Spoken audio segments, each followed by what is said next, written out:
Okay, ये function अपना last time में होमवर्क था, इसको अपन आज देखते क्या लिखा है। अगर एफ एक्स है signum sine of X plus A, F of X क्या दे रखा है, signum of something. Signum of something को क्या बोल दो आप, सिग्नम ऑफ मसाला। सिग्नम ऑफ मसाला बोल दो, क्या दिक्कत है।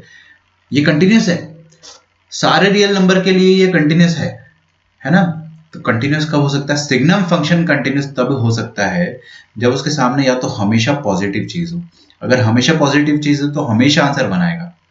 कभी पॉजिटिव कभी नेगेटिव हुआ तो कभी बनाएगा कभी माइनस बनाएगा, टूट जाएगा फंक्शन, है कभी y इक्वल टू 1 कभी -1, कभी y इक्वल टू 1 कभी -1, ऐसा आ जाएगा, या कभी 0।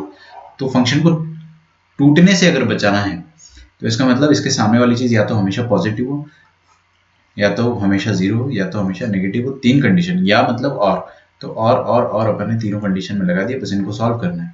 इनको सॉल्व करना काफी आसान है, मैं सॉल्व करा देता हूँ। यहाँ पे देखिए क्या लिखा है, a is greater than sign X plus A is greater than 0। तो मैं क्या लिख देता हूँ यहाँ से, a is greater than minus sine X. ठीक है, माइनस साइन एक्स की रेंज कितनी होती है, साइन एक्स की रेंज कितनी होती है, -1 से 1, तो इसकी रेंज भी -1 से 1 ही होगी। तो a is also greater than -1 to 1। ठीक है, अब ध्यान से देखिएगा, कोई भी रेंज, मॉड्यूल के क्वेश्चन आज नहीं कर पाएंगे अपन, है ना, लास्ट में बता देता हूँ। ठीक है, लास्ट में अगर टाइम मिला तो। कोई भी, क्या बोल रहा था मैं, हाँ, कोई भी नंबर अगर किसी रेंज से बड़ा है, अगर ये नंबर इस रेंज से बड़ा है, मैं एक आपको एग्जांपल देता हूँ। मान लो आपकी क्लास में 50 बच्चे हैं, है ना, 50 स्टूडेंट्स है, और आपकी क्लास में एक लड़का है, मान लो जिग्नेश, है ना, एक लड़का है जिग्नेश, वो टॉपर है। टॉपर मतलब 100 में से 100 नंबर लाता है, या चलो 92% लाता है, मान लो टॉपर। कल को अगर एक नया स्टूडेंट एडमिशन लेता है ना, नया एडमिशन इसको क्या बोल रहा हूँ, नया स्टूडेंट अगर एडमिशन लेता है, और नए स्टूडेंट का नाम मान लीजिए आप घनश्याम है ना, घनश्याम। तो आपसे अगर मैं पूछता हूँ कि घनश्याम आपकी क्लास के 50 स्टूडेंट से बेटर है ना, अगर बेटर है तो वो कैसे चेक करेंगे आप। तो आप बोलेंगे कि 50 स्टूडेंट से बेटर है, इसका मतलब आप क्या चेक कर लो कि टॉपर से बेटर है क्या। मतलब लॉजिकली स्पीकिंग अगर उसके नंबर टॉपर से ज़्यादा आ रहे हैं तो बाय डिफॉल्ट बचे हुए 49 स्टूडेंट से तो ज़्यादा आ ही रहे होंगे, है ना। समझ में आ रहा है आपको। तो जिग्नेश 92% ला रहा है, मान लो घनश्याम अगर 95% ला रहा है, तो Ghanshyam is better than Jignesh in scoring. तो Ghanshyam will definitely be better than the rest of 49 students. ठीक है ना। तो ये जिग्नेश और घनश्याम वाली स्टोरी जो है ना, अपन यहाँ पे भी लगा सकते हैं। ध्यान से देखिए, अगर ए है, ए इस पूरी रेंज से बड़ा होना चाहता है ना, अगर इस पूरी रेंज से बड़ा होना चाहता है तो वो इस रेंज के सबसे बड़े नंबर से बड़ा हो जाए। इस रेंज का सबसे बड़ा नंबर कौन है, 1, है ना। तो इस रेंज के सबसे बड़े नंबर से अगर ये बड़ा हो गया तो मैं गारंटी के साथ कह सकता हूँ कि पूरी रेंज से तो बड़ा हो ही गया। ये आपके सामने क्या लिखा है, ए इज ग्रेटर देन समथिंग, और समथिंग क्या है, समथिंग में एक इंटरवल लिखा है। तो इस पूरे इंटरवल से बड़ा हो जाए मतलब इस इंटरवल के सबसे बड़े नंबर से बड़ा हो जाए। ठीक है, तो ए मस्ट बी ग्रेटर देन 1। इस बात को आप हिंदी में खुद से लिख लो, है ना, कि ए अगर पूरे इंटरवल से बड़ा हो जाए तो उस इंटरवल के सबसे बड़े इंसान से, सबसे बड़े नंबर से बड़ा हो जाए। ठीक है, ये इसको अपन डिस्कस कर भी चुके हैं अभी तक। तो आगे बढ़ते हैं। Sine X plus A is equal to 0 मतलब A is equal to minus of sine x.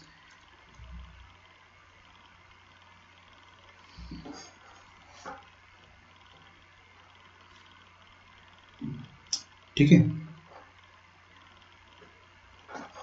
अब ये हमेशा हमेशा ए जो है वो साइन एक्स के बराबर तो हो नहीं सकता है ना, दैट इज इम्पॉसिबल। देखो क्या है ना, साइन एक्स जो है वो -1 से 1 के बीच में नाचता है, तो माइनस साइन एक्स भी -1 से 1 के बीच में नाचेगा। तो साइन एक्स अपनी वैल्यूज बदल रहा है ना, बहुत तेजी से बदल रहा है, गिरगिट की तरह। कभी ये -1 हो जा रहा है, कभी ये -12 हो जा रहा है, कभी ये -√3/2 हो जा रहा है। तो ए को हमेशा क्या करना है आपको, इस साइन एक्स के बराबर करना है, दैट इज इम्पॉसिबल। कभी कभी ए बोलेगा कि मैं -1 के बराबर हो जाता हूँ, फिर एकदम से साइन एक्स -12 हो गया। फिर ये बोलेगा कि अच्छा मैं -12 के बराबर हो जाता हूँ, फिर एकदम से साइन एक्स √3/2 हो गया। तो ए बोलेगा कि यार तुम भाड़ में जाओ ना, मैं तुम्हारे बराबर हो ही नहीं सकता हूँ, है ना। यहाँ से आपको कोई सॉल्यूशन नहीं मिलेगा ए का। A can not be any fix number. ठीक है। ए साइन एक्स के बराबर होने का मतलब ये है कि ए सारे नंबर्स के बराबर हो जाए। दैट इज इम्पॉसिबल, है ना। ऐसा तो हो नहीं सकता है कि ए -1 भी हो जाए, -12 भी हो जाए, -1.5 भी हो जाए, -1 क्या बोल रहा हूँ, -0.7 भी हो जाए, नहीं हो सकता ना। तो यहाँ से अपना सॉल्यूशन नहीं आ सकता है। A can not be an interval. A एक फिक्स नंबर है। अब यहाँ पे आते हैं अपन, A is less than minus sine X लिखा हुआ है। साइन एक्स की औकात कितनी होती है, -1 से 1, तो उतनी ही औकात माइनस साइन एक्स की भी होगी। अच्छा, अब बताइए कि ए को अगर इस पूरे इंटरवल से छोटा होना है तो इसका मतलब इस इंटरवल के सबसे छोटे नंबर से छोटा हो जाए। समझ में आ रहा है ना। इस इंटरवल के सबसे छोटे नंबर से, सबसे छोटा नंबर क्या है इस इंटरवल का, -1। तो अगर वो -1 से छोटा हो गया तो इस बात की गारंटी मैं ले सकता हूँ कि वो बाकी सारे नंबर से छोटा हो जाएगा, है ना। तो इसका सॉल्यूशन क्या आ जाएगा, a लेस देन -1। ठीक है, तो 3 सॉल्यूशन है अपने पास और तीनों का आपको क्या लेना, यूनियन, है ना। Union union union. तो a 1 से बड़ा, -1 से छोटा, यूनियन ले लो। तो a बिलोंग्स टू -1 से छोटा मतलब -∞ से -1। कद्दू से यूनियन लेते तो कुछ नहीं होता है ना, कोई फर्क नहीं पड़ता है। कद्दू से इंटरसेक्शन लेते तो कद्दू आ जाता है, क्योंकि ये सब अपने को सेट थ्योरी में आता था ना, कोई दिक्कत नहीं है। तो a -1 से छोटा, यूनियन 1 से बड़ा should be your answer. Okay, this is a logical question, अच्छा क्वेश्चन है, इसको आप लिख लीजिए। अगला क्वेश्चन करते हैं अपन, वो भी काफी इजी और कॉन्सेप्चुअल है।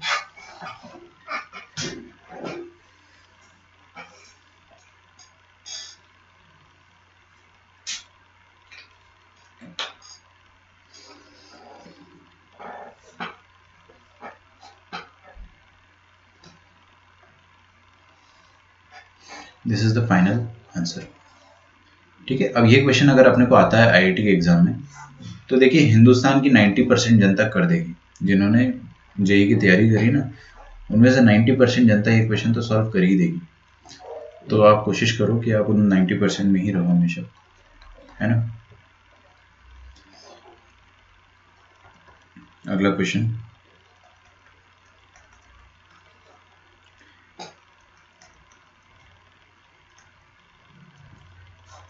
a + 3 cos x upon x square, ये फंक्शन दे रखा है आपको when x is less than 0।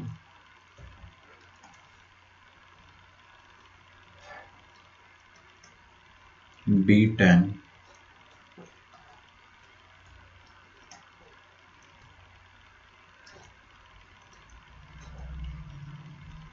Pi upon bracket of x + 3, ये लिखा हुआ है for x greater than equal to 0। Question छाप लो पहले ना, पहले क्वेश्चन छाप लो, फिर उसके बारे में टेंशन लेना। अच्छा, ये क्या है, ये ब्रैकेट आपको GIF रिप्रेजेंट करवा के दे रहा है। This is GIF।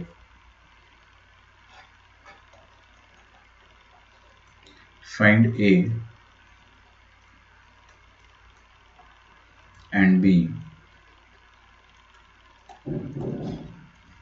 for which function f of x is continuous. This is continuous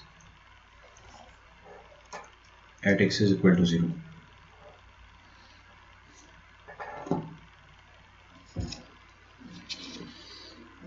zero पर अगर अपन देखेंगे तो आप 0 रख के देखो ऊपर वाले फंक्शन पे और नीचे वाले फंक्शन पे, तो 3 का ब्रैकेट पाई/3 कितना होता है। ये तो बहुत इजी मेरे ख्याल से, कुछ ज़्यादा ही आसान क्वेश्चन हो गया। मैं left hand limit right hand limit दोनों निकाल लेता हूँ। तो देखिए क्या करा अपन ने, सबसे पहले मैंने लेफ्ट हैंड लिमिट निकाला। लेफ्ट हैंड लिमिट मतलब क्या हो गया, limit x tending to 0 plus या 0 माइनस 0 माइनस। समझ में आ रहा है आपको।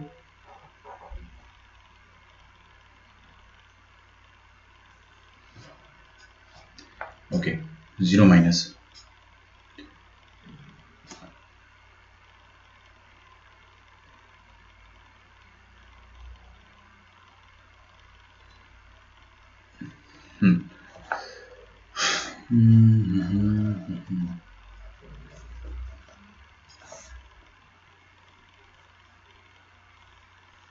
जीरो माइनस मतलब जीरो से छोटा, जीरो से छोटा मतलब ये वाला ब्रांच, ये वाला ब्रांच मतलब आप इसमें दुनिया में जहां जहां x है वहां वहां क्या रख दो, 0 माइनस h।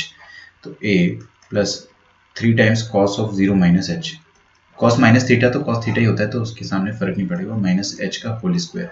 नीचे कितना आ रहा है 0, तो ऊपर भी 0 होना चाहिए, खत्म। ऊपर, अरे भाई कैसी बात कर रहे हो? अगर फंक्शन कंटिन्यूस है तो लिमिट, लेफ्ट हैंड लिमिट क्या आनी चाहिए? कुछ ना कुछ फाइनाइट आनी चाहिए, है ना। लेकिन अपन ने देखा कि नीचे तो जीरो आ रहा है, नीचे जीरो आने से इनफाइनाइट हो जाता है। तो उस चीज़ को बचाने के लिए ऊपर वाले को भी जीरो कर दो, तो जीरो बाई जीरो हो जाएगा। और जैसे ही जीरो बाई जीरो आ जाता है तो अपना लिमिट इनडिटर्मिनेट फॉर्म आ जाता है। तो उससे अपन हमें हमेशा फाइनाइट आंसर ला सकते हैं, ठीक है। तो ऊपर क्या लिखा है? न्यूमरेटर है A plus three cos of minus H. इसको आप जीरो कर दो तो आपका ए का वैल्यू आ जाएगा। ए कितना आ जाएगा? Minus three cos minus theta कितना होता है? Cos theta. Okay, cos theta मतलब कॉस जीरो, कॉस जीरो कितना हो गया? वन। तो ए का वैल्यू कितना आ गया? माइनस थ्री, है ना। मैं फिर से समझा देता हूँ। ये वाला जो लेफ्ट हैंड लिमिट है ये इन्फिनिटी आ रहा है क्योंकि नीचे जीरो आ रहा है ना। तो हमने बोला कि इस इन्फिनिटी को फाइनाइट बनाने के लिए ऊपर भी जीरो कर दो। लफड़ा ही खत्म ना, ऊपर भी जीरो कर दो। तो ऊपर को आपने जीरो से इक्वेट करा तो ए का वैल्यू माइनस थ्री आ जाएगा।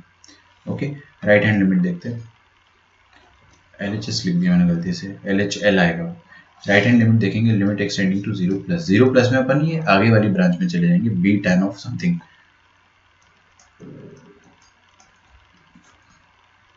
पाई बाई एक्स प्लस थ्री का ब्रैकेट, ठीक है।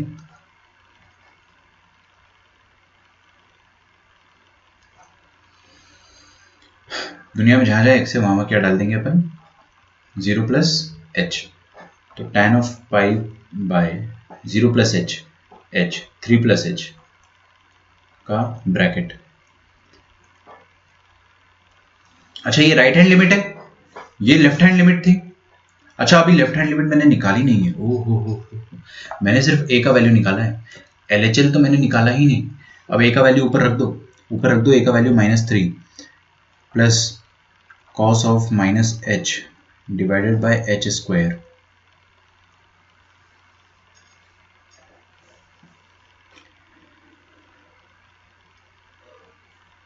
अच्छा, यहाँ पे three times cos of H आएगा, ठीक है। अरे समझ में आ रहा है ना आपको? सबसे पहले मैंने क्या करा? ए का वैल्यू निकाला, फिर मैं इस लिमिट का वैल्यू तो निकालूंगा। तो लिमिट का वैल्यू तो अपन निकाल लेंगे।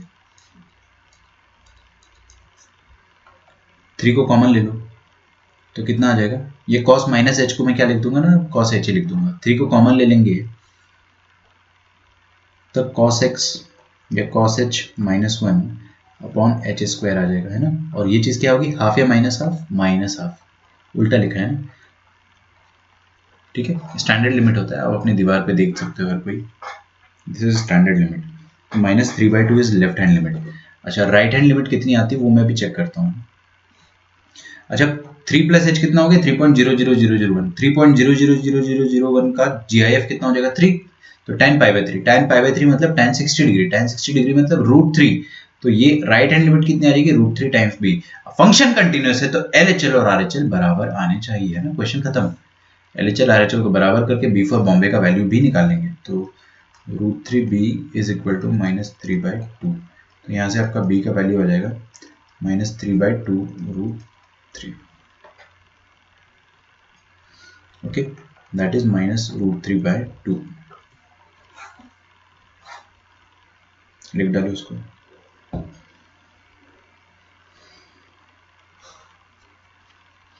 और ये b का वैल्यू आया है और a का वैल्यू कितना है? Minus three.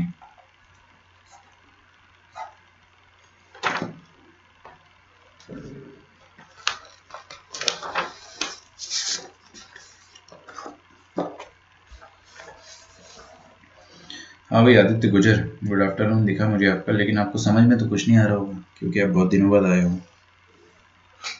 ठीक है। कोई बात नहीं भाई, मैंने तो कहना छोड़ दिया है।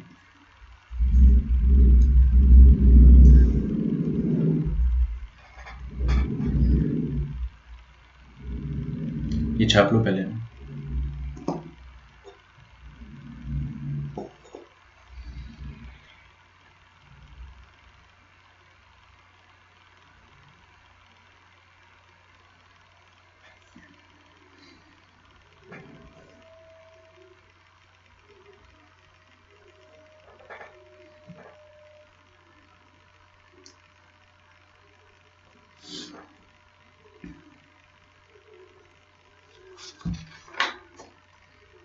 एक्स के प्लेस में क्या बोल रहे हो आप कशिश? जीरो प्लस एच पुट किया तो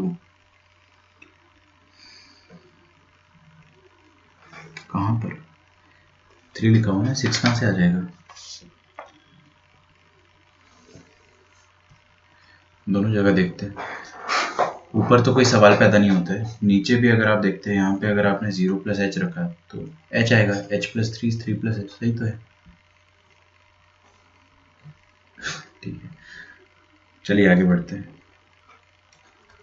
बहुत आसान क्वेश्चन है, दुनिया का सबसे आसान question. Find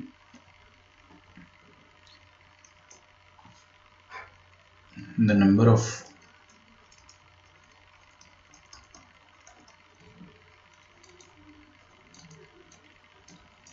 discontinuity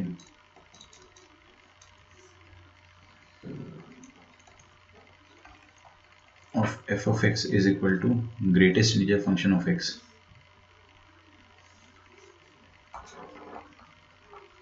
in the interval 0 to 5।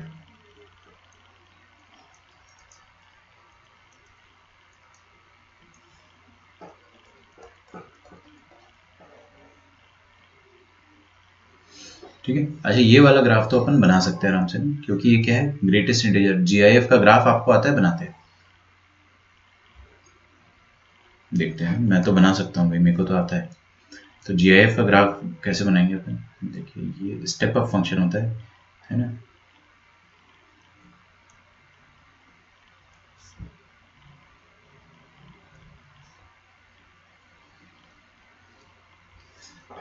ये आपका ग्राफ हो जाएगा, ये पॉइंट है 0 1 2 3 4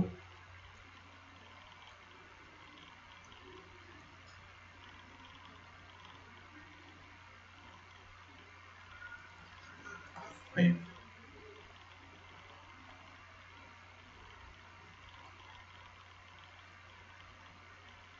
ओह सॉरी, वो ग्राफ ही तो था।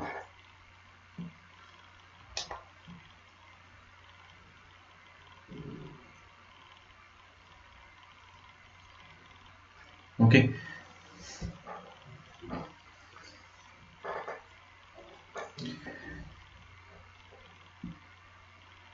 ये किसका ग्राफ है? y is equal to G I F, greatest integer function x। तो आपको बोल रहा है 0 से लेकर 5 के बीच में कितने बार डिसकंटिन्यूस हो रहा है, मतलब कितने बार टूट रहा है, आपको वो बताना है और सारे पॉइंट ऑफ डिसकंटिन्यूटी बतानी है। तो बोला ये तो बहुत आसान क्वेश्चन हो गया ना। आप देखिए 0 पर क्या ये डिसकंटिन्यूस है, आप चेक करेंगे। देखिए 0 के पहले आपसे पूछा नहीं है, मेरे से क्या पूछा था उसने, सिर्फ 0 से 5। पीछे भी ग्राफ बनता, पीछे भी ग्राफ बनता, बट मैंने बनाया नहीं। क्यों? क्योंकि आपसे पीछे का पूछा ही नहीं, उसने सिर्फ 0 से 5 का पूछा ना, तो अपन उतना ही ग्राफ बनाएंगे। तो 0 के पीछे अभी फिलहाल क्या है, हवा है, क्योंकि आपसे उतना पूछा नहीं। 0 के बाद देखते हैं, 0 के बाद आपका ग्राफ है ये वाला। क्या ये टूट रहा है? नहीं, 0 पर तो नहीं टूट रहा है, ये 1 पर जाके टूट रहा है। 1 पर ये ब्रेक हो रहा है, देखिए 1 पर यहाँ पे ये ब्रेक हो गया है। कंटिन्यूस नहीं, आपको पेन उठाना पड़ रहा है। तो कितने बार पेन उठाना पड़ रहा है अपने को? 1 पर, 2 पर, 3 पर, 4 पर, 5 पर। मतलब बेसिकली आपको सारे इंटीजर्स पॉइंट पर, जहां जहां ये अंदर वाला x, कल को ये x की जगह अगर मैंने 5x दे दिया ना, तो आपको घबराना नहीं है। आपको क्या बोलना है, देखिए ये अंदर वाला आइटम जो है, वो जहां जहां इंटीजर बनेगा वहां वहां फंक्शन टूटेगा। तो ये कहां कहां इंटीजर बन रहा है? 1 पे, 2 पे, 3 पे, 4 पे, 5 पे, है ना। 0 से लेकर 5 में ये 5 बार इंटीजर बनेगा, 1 2 3 4 5, है ना। 0 पर नहीं बनेगा, 0 पर इंटीजर बन रहा है बट 0 पर टूट नहीं रहा है। थोड़ा कॉमन सेंस भी लगाना है अपने को। तो डिसकंटिन्यूस ये कहां का है? 1 2 3 4 एंड 5। अच्छा 5 पर, है ना, एक चीज मैं बनाया नहीं हूं अच्छे से, मैं बना देता हूं ना। देखिए 5 पर आप जैसे 2 पर देखिए, 2 का जीआईएफ कितना होता है? 2। 2 का जीआईएफ 2 होता है। 3 का जीआईएफ क्या होता है? 2 नहीं होता है। 3 का जीआईएफ और ऊपर चला जाएगा, 3 का जीआईएफ 3 होता है। 4 का जीआईएफ क्या होता है? 4 का जीआईएफ होता है 4। अच्छा अच्छा अच्छा अच्छा, 5 का जीआईएफ क्या होता है? 5 का जीआईएफ 4 होता है क्या? नहीं नहीं नहीं, ऐसे कैसे 4 होता है? 5 का जीआईएफ 5 होता है।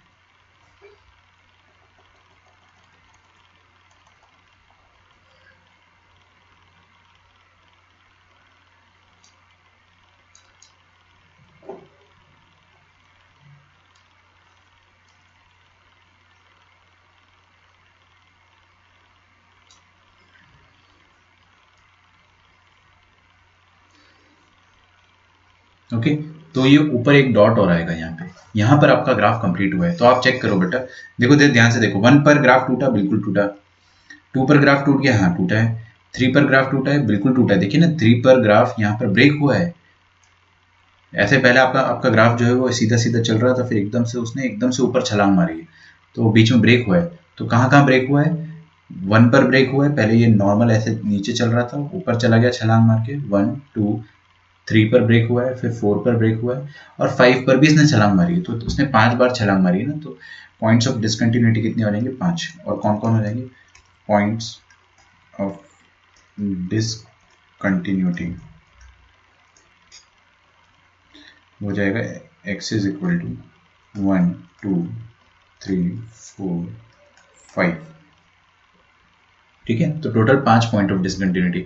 अच्छा, आपको मैं अगर फ्यूचर में क्वेश्चन देता हूं कभी, मैं आपको फ्यूचर में कभी क्वेश्चन देता हूं कि ये ब्रैकेट x की जगह अंदर मैंने कुछ और डाल दिया है, 5x डाल दिया, तो आपको चेक कैसे करना है कि अंदर वाला आइटम कब कब इंटीजर हो रहा है ना? अंदर वाला इंटीजर कब कब, अंदर वाला जो मसाला है, अंदर वाला मसाला कब कब इंटीजर हो रहा है। तो अंदर वाला मसाला x था, तो x तो 1 2 3 4 5 पे इंटीजर होगा, है ना? 2x होता तो 2x कब इंटीजर होता? 2x होता इंटीजर कब कब होता? देखिए हाफ पर इंटीजर होता, हाफ रखो ना, 1 आ जाएगा। 0 तो है ही, है ना, 0 तो है ही पहले से। हाफ पे होता, और कहीं होता क्या? नहीं, बस दैट्स इट। तो 2 पॉइंट्स पे होता। 1/3 होता, 2x की जगह 3x होता, तो कुछ और सवाल होता। चलिए एक सवाल करते हैं अपन और, फिर आपको ज़्यादा अच्छे समझ में आएगा। Find the number of points of discontinuity. Find the number of points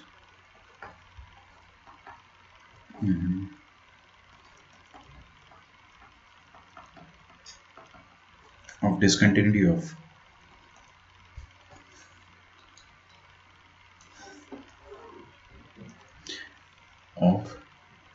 f of x is equal to greatest integer function of 5x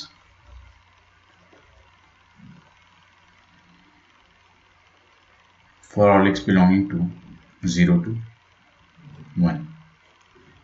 ठीक है, सिमिलर क्वेश्चन है, ऊपर वाले से एकदम मिलता जुलता क्वेश्चन है। तो अपने को इस बार फंक्शन क्या दिया हुआ है? f of x is equal to greatest integer function of 5x। x की जगह 5x दे रखा है, तो अपने को चेक करना है कि इस इंटरवल में कितने बार इंटीजर बनेगा, है ना? आप चाहे तो इसका ग्राफ भी बना दे, या तो फिर आप इसको डायरेक्टली सॉल्व कर सकते हैं। 5x will be equal to integer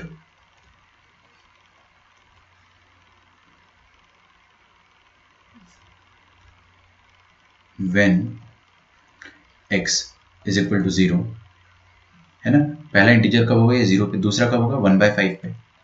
1/5 डाल दो ना यहाँ पे, अब कितना आ जाएगा? 1 आ जाएगा। 2/5 पे, 2/5 डालो तो 2 आ जाएगा। अच्छा समझ गया अपन ना? 3/5 पे, 4/5 पे। ध्यान रखना आपको 1 से आगे नहीं बढ़ना है, आपको कौन से x पर चेक करना है? 0 से 1 के बीच में ही चेक करना है। ये सारे नंबर 0 से 1 के बीच में लाई करते हैं। अगला क्या आएगा? 5/5 पे, मतलब 1 itself। 6/5 इज ग्रेटर देन 1, इसको अपन नहीं लिखेंगे ना, 6/5 1 से बड़ा हो जाएगा। तो इन सारे नंबर्स पर ये 5x जो है वो इंटीजर होता है, तो इन सारे नंबर पर डिसकंटिन्यूस होगा, सिंपल। एक्सेप्ट 0 पर नहीं होता है ना डिसकंटिन्यूस, वो अपन पहले ही देख चुके हैं। 0 पर आपका ग्राफ सीधा सीधा चलता है, तो डिसकंटिन्यूस नहीं होता है। तो 0 को छोड़कर सारे पॉइंट्स पर ये डिसकंटिन्यूस होगा। तो कितने पॉइंट ऑफ डिसकंटिन्यूटी आ गए? 5। ओके, लिखो डिसकंटिन्यूस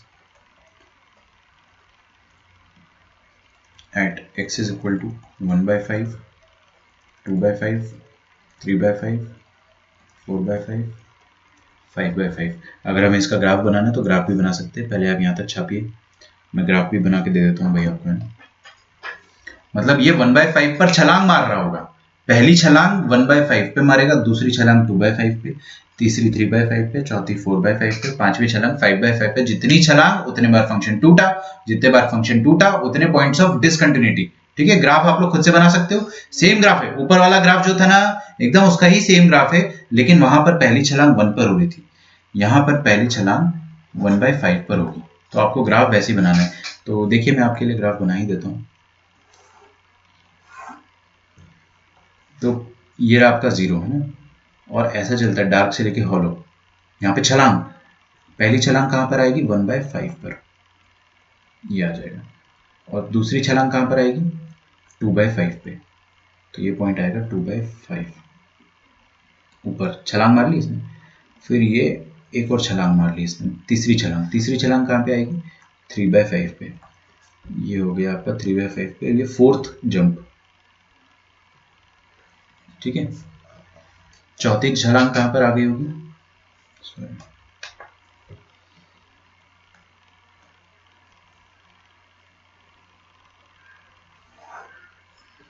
चौथी छलांग 4/5 पे, और लास्ट जंप जो रही होगी वो कहाँ पर आएगी 5/5 पे। तो ट्रिक क्या है ना इसकी ट्रिक का, 5/5 मतलब 1 हो गया ना, दिस इज 1। इसकी ट्रिक ये है कि सारे इंटीजर पॉइंट लिख दो और जीरो उसमें से एक्सक्लूड कर दो, खत्म। जीरो को आप क्या कर दो, एक्सक्लूड कर दो। कर पाएंगे अपन ऐसा क्वेश्चन? कल को अगर मैं आपको ये दे देता हूँ y is equal to greatest integer function of 10x, है ना, तो इसमें कितने पॉइंट ऑफ डिसकंटिन्यूटी आएंगे for x belonging to 0 to 1? पहली छलांग 0 पर नहीं आएगी, 1/10। अरे यहाँ पे x की जगह 1/10 डालो ना, इंटीजर हो जाएगा। ये जब जब इंटीजर होगा तब तब जंप लेगा। जैसे ही ये इंटीजर हो, जैसे 1/5, जैसे ही ये 5x जो है 1/5 होता है, x की जगह 1/5 आता है, तो 5x क्या हो जाता है 1। 1 मतलब इंटीजर, इंटीजर मतलब तुरंत जंप। 2/5 मतलब 2 मतलब इंटीजर मतलब तुरंत जंप। ये ऐसे जंप हो जाएगी आपकी, जंप हुआ तो डिसकंटिन्यूस। ठीक है, उसी तरह आप ये सोच सकते हो 1/10 पे जंप होगा, 2/10, 3/10, 4/10, 5/10 से लेकर 10/10। कितने बार जंप करेगा ये 1/10 से लेकर 10/10, मतलब 10 बार जंप करेगा। सिंपल, कर लोगे ऐसे सारे क्वेश्चन आप, काफी इजी क्वेश्चन है। चाहना है तो आप इसको पॉज करके एक बार या तो पीछे कर लोगे ना। आगे बढ़ते हैं, ऐसा एक और क्वेश्चन करते हैं अपन, find the number of points of discontinuity. ये काफी मुश्किल क्वेश्चन लग सकता है आपको, बट नहीं लगने देंगे। Find the number of points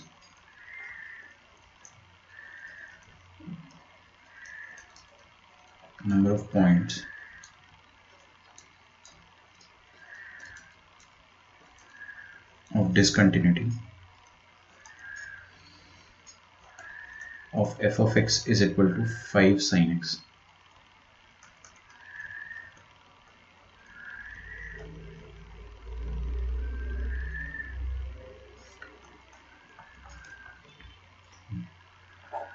For all x belonging to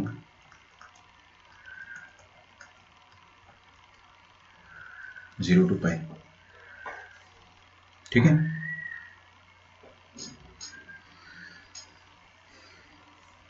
ये जो ब्रैकेट है this denotes greatest integer function. क्या आप खुद से सॉल्व करेंगे इसको?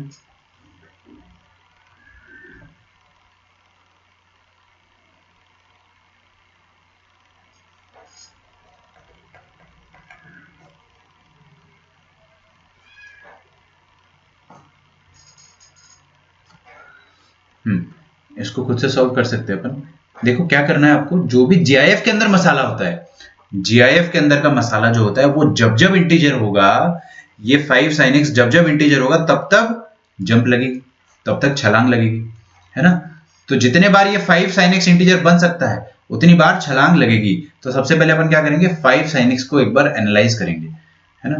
तो आपका फंक्शन जो दे रखा है दैट इज 5 sin x का जीआईएफ। तो 5 sin x का ग्राफ बनाना पड़ेगा अपने को। 5 sin x का ग्राफ काफी आसान है। आप क्या करें, sin x का ग्राफ आपको आता है? हाँ जी बिल्कुल आता है, ये रहा sin x का ग्राफ। थोड़ा बड़ा बना देते हैं, ये sin x का ग्राफ है। 5 sin x का ग्राफ क्या हो जाएगा, इसका 5 गुना। 5 गुना मतलब सब कुछ सेम रहेगा, बस ये ग्राफ थोड़ा ऊंचा हो जाएगा।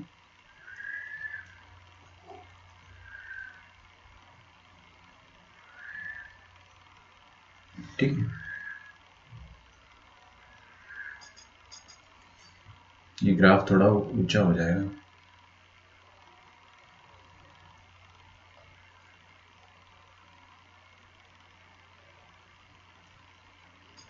ठीक है, क्या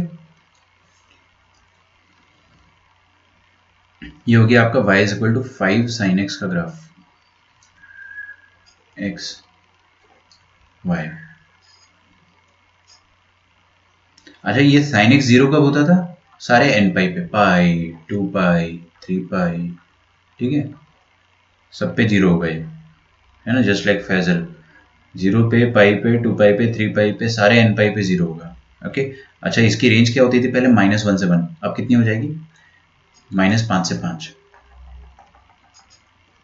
तो ये रेंज हो गई इसकी -5 से 5। अब अपने को काम की बात देखनी है कि 5 sin x के अंदर इनपुट क्या जा रहा है?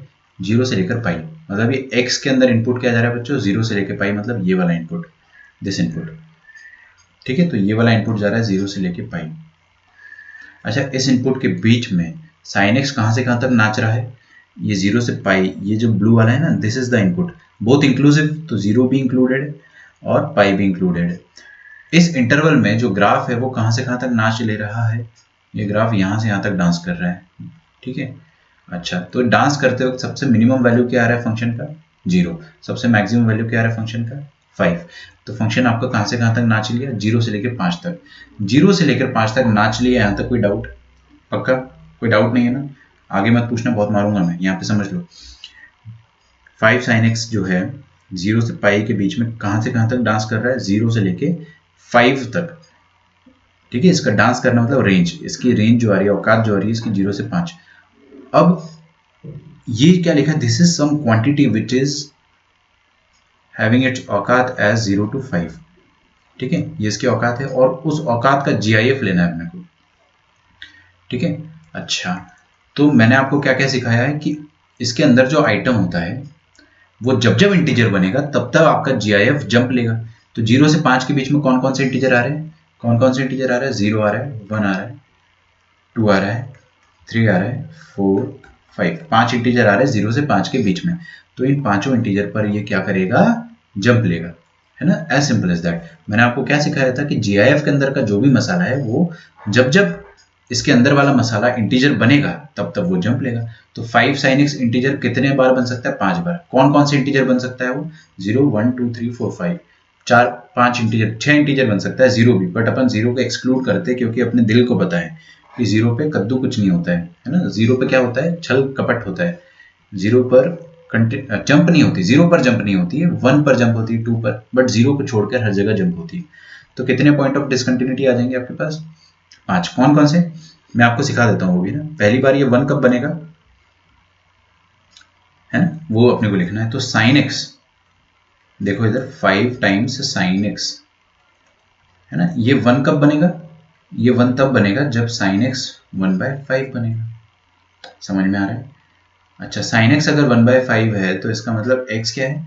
X is sine inverse 1/5। तो पहला पॉइंट ऑफ डिसकंटिन्यूटी क्या है? Sine inverse 1/5। तो ये रहा पहला पॉइंट ऑफ डिसकंटिन्यूटी, जिसको मैं क्या बोल देता हूँ? P1, sine inverse 1/5। मतलब आपने P1 डाला और इस फंक्शन ने जंप ले लिया। क्रिस्टल क्लियर हो रहा है या नहीं हो रहा है? P1 डाला और ये चीज क्या बन गया? 1। आप डाल के देख लो, मेरे पे भरोसा नहीं होता ना आपको। चलो यहाँ पे P1 डालो, 5, ये रफ कर रहा हूँ मैं, लिखना मत। 5 टाइम्स 5 साइन एक्स, एक्स की जगह क्या डालना है? P1। P1 क्या है? साइन इनवर्स 1/5, साइन इनवर्स 1/5, है ना। साइन ऑफ साइन इनवर्स मसाला क्या होता है? मसाला। तो इसका आंसर 1/5 आएगा। 1/5 इंटू 5 कितना आ गया? 1। 1 का जीआईएफ 1, है ना, मतलब ये चीज 1 हो गई ना, ये चीज 1 होगी। जीआईएफ के अंदर जब भी 1 आ गया तो जीआईएफ ने क्या करा? जीआईएफ ने जंप ले लिया, इस तरह से 1 पर जंप लेता है, ठीक है। चलिए, आप लोग समझदार हैं।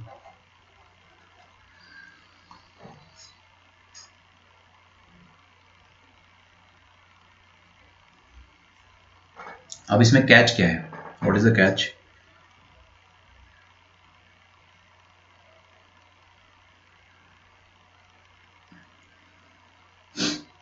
ये 1 बनेगा, 2 बनेगा, 3 बनेगा, 4 बनेगा, 5 बनेगा। जब जब ये 1, 2, 3, 4, 5 बनेगा तब तब क्या आएगा? जंप आएगा, तब तब पॉइंट ऑफ डिसकंटिन्यूटी आएगा। इंपॉर्टेंट बात यह है कि ये 1 2 बार बनेगा।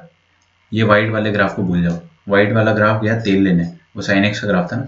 ये है y is equal to 5 sine x. मैं आपको जो चीज सिखा रहा हूँ ध्यान, 1 ये 2 बार बनेगा, यहां पर और यहां पर। तो ये 2 पॉइंट्स आएंगे आपके पास जहां पर ये 1 बनेगा। एक P1 आएगा, एक P2 आएगा। समझ में आ रहा है? अरे यार, कैसी बात कर रहे हो, ये साइन जो है 1 2 बार बनेगा ना, आप यहाँ पे हॉरिजॉन्टल लाइन बनाओ, पहली बार ही बनेगा यहाँ पे, दूसरी बार बनेगा ये 1 इधर, तो कितने x ऐसे हैं जिसके लिए 1 बन सकता है, 2x है ना, तो कितने ऐसे दो 1 के करस्पॉन्डिंग 2 पॉइंट्स आएंगे, ठीक है, P1 P2, 2 के करस्पॉन्डिंग भी 2 पॉइंट्स आएंगे, P2 P3, देख लो ना 2 के करस्पॉन्डिंग भी ये 1 पॉइंट आएगा आपके पास, बहुत ही बढ़िया।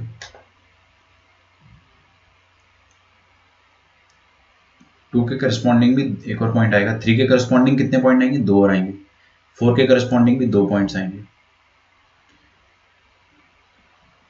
तो ये आएगा आपके 2 के करस्पॉन्डिंग 2 पॉइंट्स, 3 के करस्पॉन्डिंग 2 पॉइंट्स, 4 के करस्पॉन्डिंग 2 पॉइंट्स, 5 के करस्पॉन्डिंग सिंगल 1 पॉइंट, तो कितने पॉइंट ऑफ डिसकंटिन्यूटी आ जाएंगे, सबके करस्पॉन्डिंग x में आपको कुछ ना कुछ मिलेगा, देखो मैं बता देता हूँ, ये 1 मिल गया, ये 2 मिल गया, इसके करस्पॉन्डिंग 1 2, इसके करस्पॉन्डिंग 1 2, इसके करस्पॉन्डिंग 1 2, कितने हो गए, 8 हो गए, टोटल 8 एंड दिस इज 9, तो you will have total 9 points of discontinuity,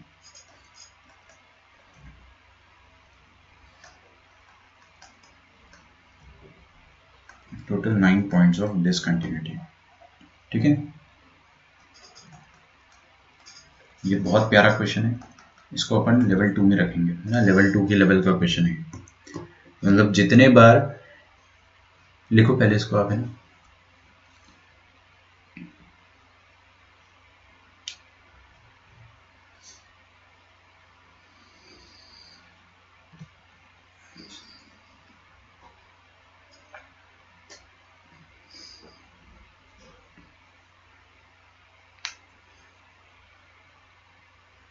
ठीक है ना। अब मैं जो जो बोल रहा हूँ उसको एक बार आप ध्यान से सुन लोगे तो आपको मजा आ जाएगा, कसम से। आपको जीआईएफ मिला कभी भी, तो जीआईएफ के अंदर क्या देखेंगे, जो भी आइटम है वो आइटम जब जब इंटीजर हो रहा है तब तब आपको छलांग मिलेगी, और जितनी छलांग उतनी डिसकंटिन्यूटी, बस जीरो पे नहीं होती कोई भी छलांग, तो ये अपन मन में पहले से फिट करके रख लेते हैं। तो 5 sin x कब कब इंटीजर हो सकता है, जब sin x क्या हो जाए, अच्छा 5 sin x का रेंज ही पता है ना अपने को, क्या होता है 5 sin x का रेंज, 0 से लेकर 5, तो 0 1 2 3 4 5, 5 बार ये इंटीजर हो सकता है, 0 को छोड़ दो तो 1 पे आ जाओ, है ना। अच्छा 1 कितने बार हो सकता है, 1 2 बार हो सकता है, एक इधर एक इधर, उसी तरह 2 भी 2 बार हो सकता है ना, 2 2 x पर हो सकता है, तो 2 यहाँ पर होगा और यहाँ पर होगा, ठीक है। 3 कितने बार हो सकता है, 3 भी ये 2 बार हो सकता है, यहाँ पे और यहाँ पे, तो 4 भी 2 बार हो सकता है, तो कितने हो गए, 2 2 2 2 8 हो गए। 5 एक ही बार हो सकता है, 5 जो एकदम टॉप मोस्ट वाला पॉइंट है ना, तो ये एक ही बार हो सकता है, तो टोटल 9 पॉइंट्स हो गए।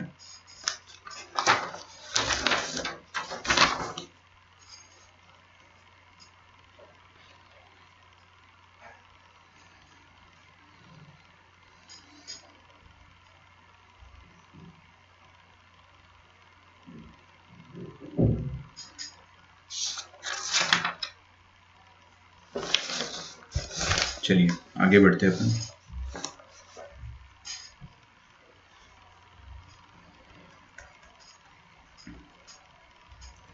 Theorems on continuity.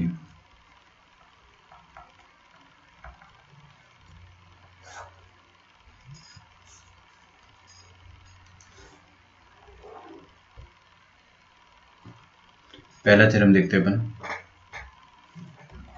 ऊपर वाला समझ में आ गया आप लोगों को, पक्का, बहुत इजी क्वेश्चन है वो, जीआईएफ के अंदर का मसाला का देख लो कितने बार इंटीजर हो रहा है, जितने बार इंटीजर हो रहा है उतने पॉइंट ऑफ डिसकंटिन्यूटी, बस जीरो को मत इंक्लूड करना, खत्म।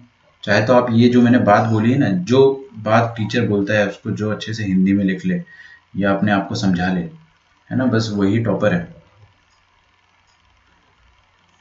देखिए sum difference product and quotient of two continuous function is always a continuous function, क्या बोला मैंने, सम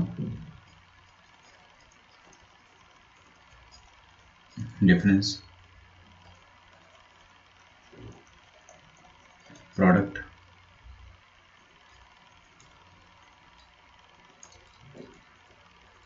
and quotient of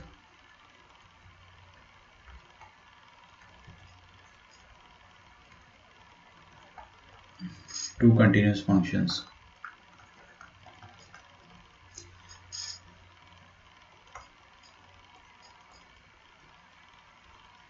is always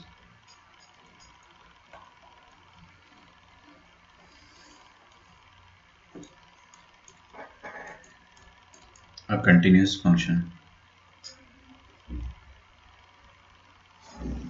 ठीक है, मतलब अगर एक फंक्शन है अपने पास एफ एक्स और एक फंक्शन है जी एक्स, ठीक है, एफ एक्स अगर कंटिन्यूस है at x is equal to A और जी एक्स भी अगर कंटिन्यूस है कहाँ पे, at x is equal to ए,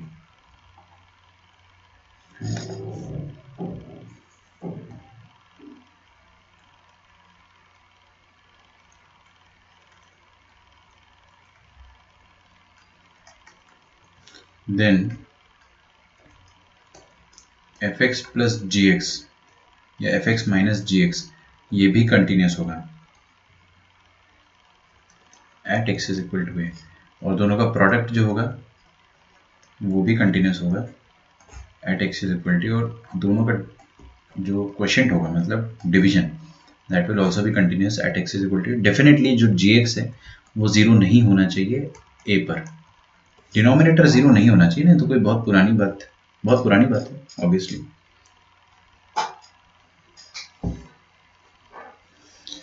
ठीक है, सेकंड पॉइंट ये कहता है कि अगर एफ एक्स कंटिन्यूस है और जी एक्स डिसकंटिन्यूस है किसी पॉइंट पर, अगर F x continuous, fx is continuous at fx is continuous and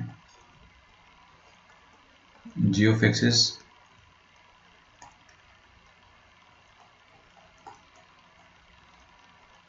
discontinuous at x is equal to a, तो क्या होगा ना कि दोनों फंक्शंस का सम या डिफरेंस ये भी डिसकंटिन्यूस होगा, एक कंटिन्यूस एक डिसकंटिन्यूस, तो दोनों का सम या difference will be definitely discontinuous. ठीक है, इज अ डिसकंटिन्यूस फंक्शन।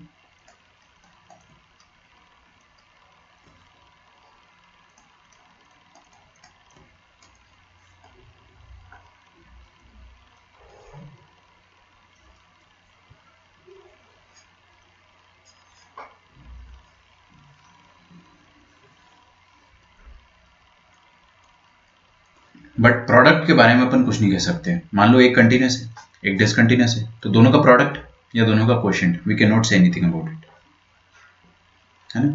तो लिखिए if f of x is continuous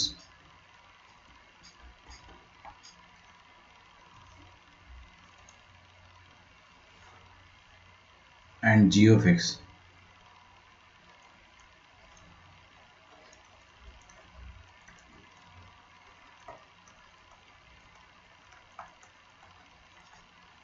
is discontinuous at x is equal to a,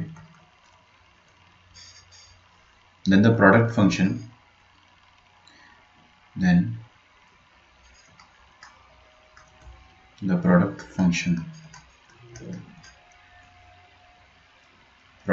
को अपन phi x बोल देते हैं। phi x क्या है बेटा, f x into G x is not necessarily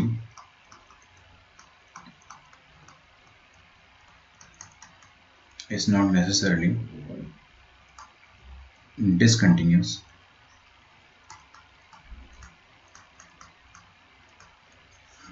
at x is equal to a।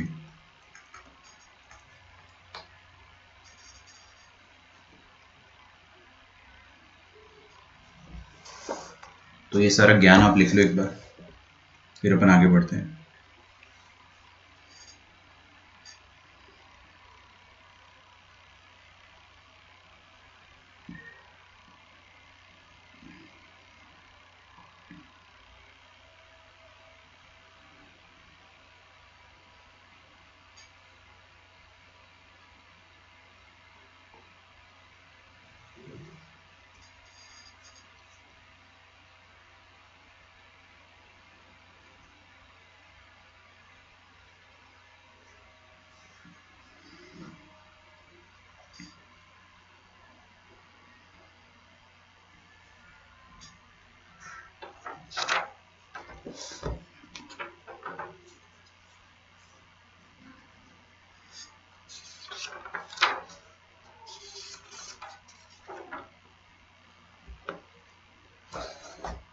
Okay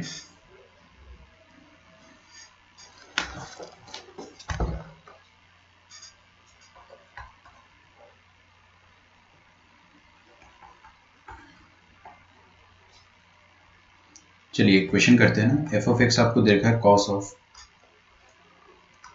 2x minus 1 upon 2 pi और बोल दिया आपने को कि this is a continuous function.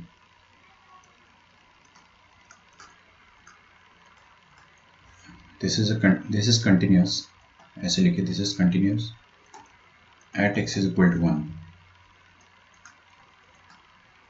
और जी एक्स क्या है, greatest integer function of x. ये बोल दिया कि डिसकंटिन्यूस है।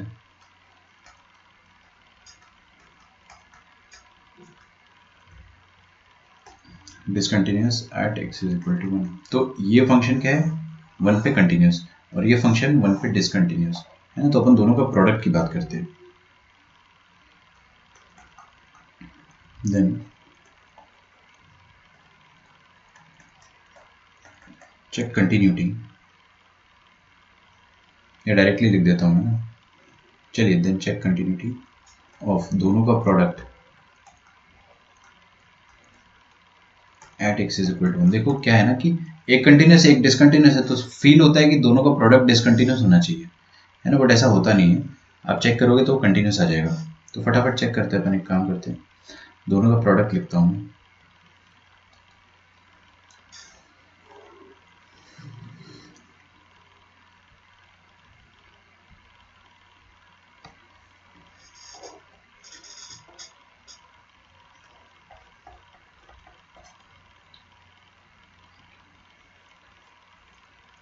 दोनों का प्रोडक्ट क्या आ जाएगा, देखिए 5x आ जाएगा आपके पास cos of 2x minus 1 by 2 pi और gx आ जाएगा greatest integer function of x,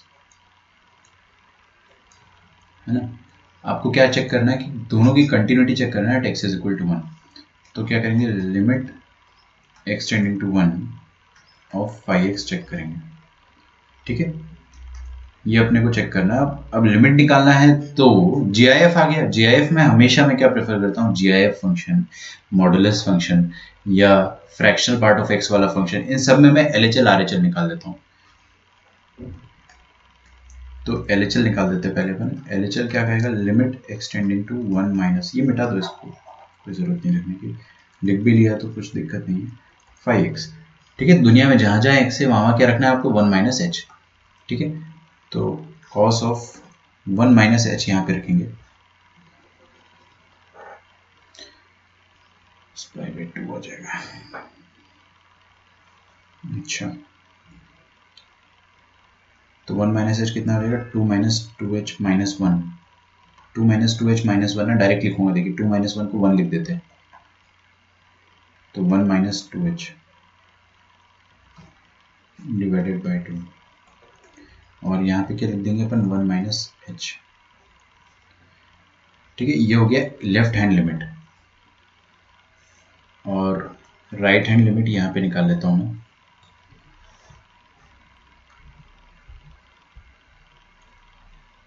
निकाली मैंने राइट हैंड लिमिट। तो राइट हैंड लिमिट कैसे निकालेंगे अपन, लिमिट एक्सटेंडिंग टू 1 प्लस 5x। तो दुनिया में जहाँ जहाँ x है 5x में वहाँ क्या रख दो आप, 1 प्लस एच। तो ये वाला x जो है ना, इसकी जगह क्या रख देंगे, 1 प्लस एच।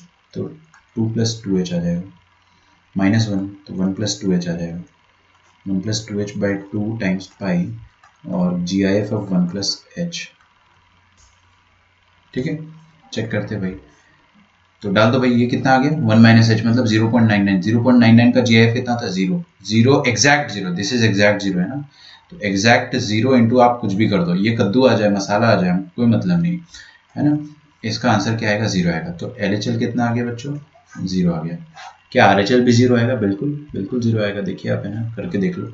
यहाँ पे लिखो h की जगह 0 डाल दो, है ना, जहाँ जहाँ h है वहाँ वहाँ 0 डाल के देखो आप। तो 1 प्लस एच का GIF कितना आ जाएगा, 1, यहाँ 0 डालो, कितना आ गया, 1/2, 1/2 into pi, pi by 2, cos pi by 2, cos pi by 2 कितना होता है, 0, तो 0 इंटू 1 0। अरे अरे अरे, LHL और RHL,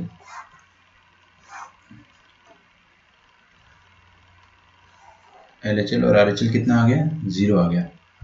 तो इसका मतलब क्या हो गया, और फाई ऑफ 0 कितना आएगा, अरे सिर्फ लिमिट से काम थोड़ी होता है, उस फंक्शन पर एग्जैक्ट 0 पर वैल्यू क्या आ रही, उस फंक्शन की एग्जैक्ट 0 पर वैल्यू क्या आ रही वो भी निकालना है। तो फाई 0 निकाल लो आप, दुनिया में जहाँ जहाँ एक से वहाँ 0 डाल दो इसमें, तो 0 डालो, यहाँ पे 0 डालोगे कितना आ जाएगा, -12, है ना, और -12 इंटू पाई कॉस -π/2, कॉस -π/2 भी 0 होता है, और 0 का GIF भी 0 होता है, तो फाई 0 भी 0 है। इसका मतलब क्या हो गया कि लेफ्ट साइड 0, बीच में भी 0 और राइट साइड भी 0, मतलब function is continuous. Since LHL is equal to RHL is equal to function का value at 0, therefore phi X is continuous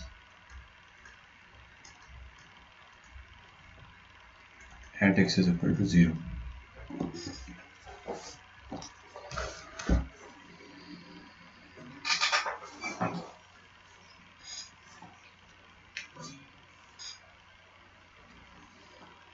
ठीक है, लिखिए यहाँ तक।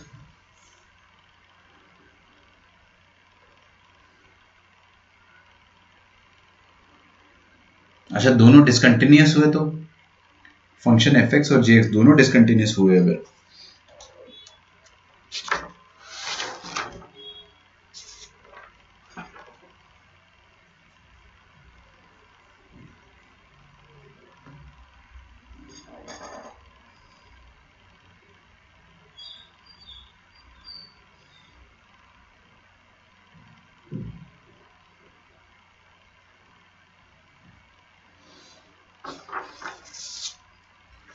ठीक है। तो एक लास्ट इसमें पॉइंट अपन लिख देते, ये थर्ड पॉइंट था ना, थर्ड पॉइंट का मैंने काइंड ऑफ एग्जांपल ही दिया था आपको, अब फोर्थ पॉइंट लिखवा देता हूँ मैं आपको, फिर हम लोग आगे बढ़ते हैं। IVT जो इसका एक लास्ट कंसेप्ट है, फिर आपका चैप्टर खत्म हो जाएगा। ठीक है, तो फोर्थ पॉइंट क्या कहता है, मैं आपको PYQs कराऊंगा, प्रीवियस ईयर क्वेश्चंस जो है वो मैं आपको ज़रूर कराऊंगा, उसकी आप फिक्र मत करो, एक लेक्चर उस पर डेडिकेटेड होगा। If f(x) and g(x) both are discontinuous. अच्छा, आप लोगों में से कितने के पास प्रीवियस 41 ईयर वाली बुक जो है वो नहीं है?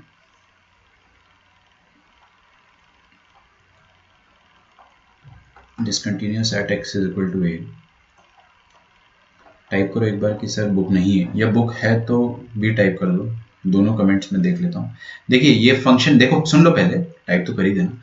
फंक्शन g, f और g दोनों डिसकंटिन्यूस है, मान लीजिए a पर दोनों डिसकंटिन्यूस है, तो दोनों का प्रोडक्ट है ना, देन द प्रोडक्ट, क्या कुछ कह सकते हो आप प्रोडक्ट के बारे में?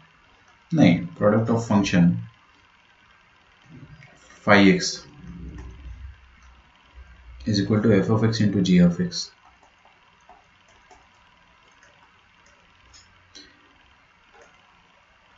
is not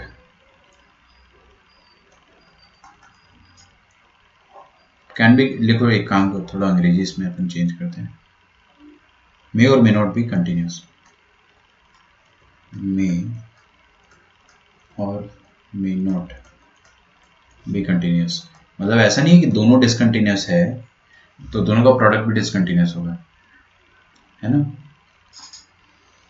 अच्छा, आपके पास 41 ईयर्स की बुक नहीं है ना, ठीक है, तो एक क्विज कराते हैं, है ना, 10 क्वेश्चंस का क्विज है, मेरे बनाए हुए क्वेश्चंस रहेंगे ताकि आप गूगल ना कर पाओ, है ना, तो चीटिंग का कोई स्कोप नहीं रहेगा।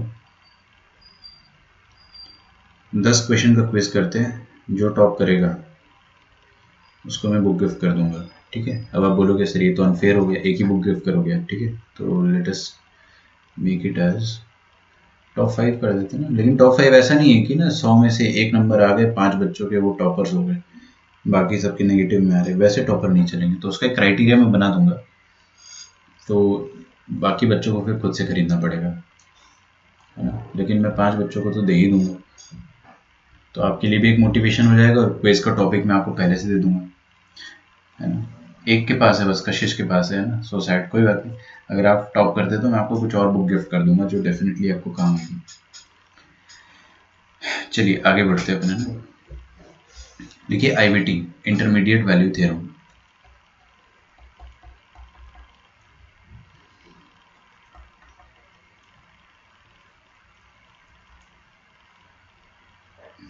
नवले के पास है वैसे भी, मंथन के पास भी, ठीक है, होना चाहिए वैसे आपको, वैसे ना।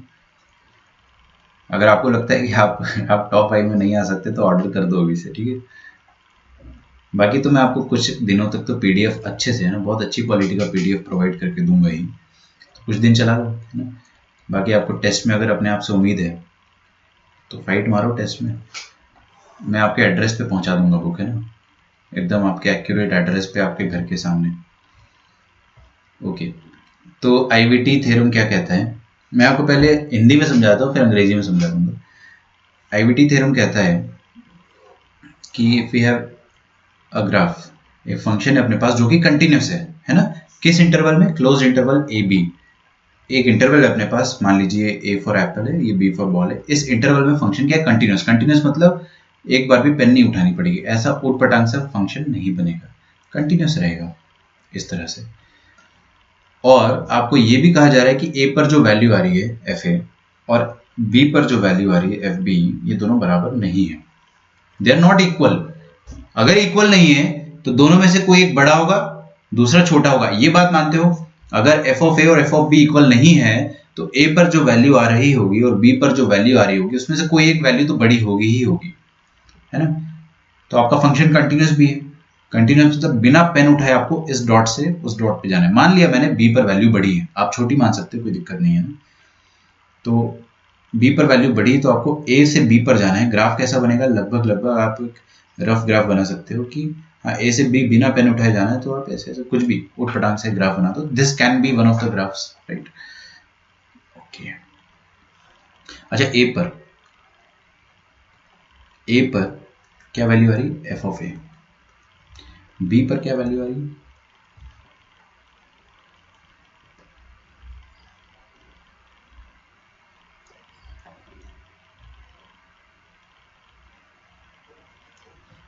सॉरी, बी पर वैल्यू आ रही है एफ ऑफ बी, है ना। मान लो एफ ऑफ बी 5 है, मान लो एफ ऑफ ए 1 है, मानने में क्या जा रहा है अपना, कुछ नहीं जा रहा। अच्छा, तो है ना, आईवीटी थ्योरम क्या कहता है कि अगर ए पर वैल्यू 1 है और बी पर वैल्यू 5 है और एफ ऑफ ए और एफ ऑफ बी बराबर नहीं है, जो कि नहीं भी है ना, 1 और 5 कहाँ बराबर है एक दूसरे के, और फंक्शन कंटिन्यूस है, तो डेफिनेटली दुनिया में एक भगवान ने एक्स ऐसा बनाया होगा, भगवान ने एक एक्स तो जरूर ऐसा बनाया होगा जिस पर वैल्यू सी आ सकती है, एंड सी इज व्हाट, सी 5 और 1 के बीच का कोई भी नंबर है, मतलब एफ ऑफ ए और एफ ऑफ बी के बीच का कोई भी एक रैंडम नंबर अपन ने लिया, कोई भी एक रैंडम नंबर, है ना। लेटेस्ट से मैंने 3.79 ले लिया, तो कहां पर आएगा वो, यहीं कहीं आएगा रफली। तो 3.79 अगर फंक्शन का आंसर आना है तो भगवान ने उसके लिए जरूर कुछ ना कुछ एक्स बनाया ही होगा। समझ में आ रहा है आपको, यही आईवीटी कहता है कि अगर ये सब कंडीशंस ट्रू है तो एफ ऑफ ए और एफ ऑफ बी के बीच में कोई एक नंबर है सी, है ना, जिसको मैंने 3.79 कह दिया है। तो 3.79 के लिए भगवान ने एक एक्स तो बनाया ही होगा कि आप ये वाला एक्स डाल दो और आंसर 3.79 आएगा, है ना। तो आईवीटी थ्योरम क्या कहता है, लिखते हैं अपन इसको। देखो पहले तो इफ एफ ऑफ एक्स लिखो और अच्छे समझ में आएगा। If f of x is continuous, अगर एफ ऑफ एक्स कंटिन्यूस है on interval A comma B पर अगर कंटिन्यूस है और ए पर जो फंक्शन का वैल्यू है f of A that is not equal to B पर फंक्शन का वैल्यू, ये एक्चुअल में कॉमन सेंस वाली बात है ना, कोई नई चीज नहीं बताई थी भाई, है ना, आईवीटी थ्योरम में, बट ये काफी यूजफुल भी है, बोर्ड एग्जाम में नंबर आते हैं इसकी मदद से, है ना। इतना ही यूज है इसका बस, वैसे आपको जेई में भी क्वेश्चन आ सकता है। तो एक देखिए, मैं इसको है ना अंग्रेजी में ट्रांसलेट जरूर करूंगा, लेकिन पहले आपको बता देता हूँ कि एफ ऑफ ए और एफ ऑफ बी, जिसको मैंने 1 और 5 बोला है ना, तो 1 और 5 मतलब एफ ऑफ ए और एफ ऑफ बी के बीच में जरूर कोई एक नंबर अपने को अगर आंसर चाहिए, अगर कोई एक आंसर चाहिए अपने को जो कि एफ ए एफ बी के बीच में, तो उसके लिए जरूर एक भगवान ने एक्स बनाया है ना, जिसको अपन क्या कह देंगे, एक्स नॉट। तो ये इनके बीच में कोई भी नंबर ले लो, उसके लिए भगवान ने एक ना एक एक्स नॉट बना रखा है। बस ऐसा नहीं हो सकता है कि 3.79 के लिए कोई एक्स नॉट है ही नहीं, मतलब you can never get this answer, नहीं, आपको ये आंसर मिलेगा और उसके लिए कुछ ना कुछ एक्स यहाँ पे बना हुआ है, तो उसको अपन अंग्रेजी में लिखेंगे। Then for some value c belonging to, c क्या है, c है fa और fb के बीच में कोई एक number, c belonging to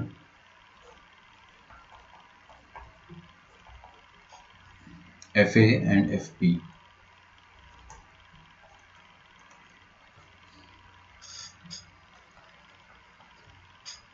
their is at least. आपका संडे को मॉक टेस्ट है क्या? कोई एक बच्चा टाइप कर, मैं नाम ले लेता हूँ ताकि आप सबके कमेंट ना आए। गौरांग या फिर आप संस्कार, दो लोगों का नाम इनफ है ना, दोनों में से कोई ना एक तो देख ही रहा होगा लेक्चर होपफुली। तो बताइए संडे को मॉक टेस्ट है क्या आपका? नहीं पता तो लिख देना है कि सर नहीं पता, बेकार में मैं वेट करूंगा। There is at least one X not, कम से कम एक एक्स नॉट तो यहाँ पे होगा ही होगा, दो भी हो सकते।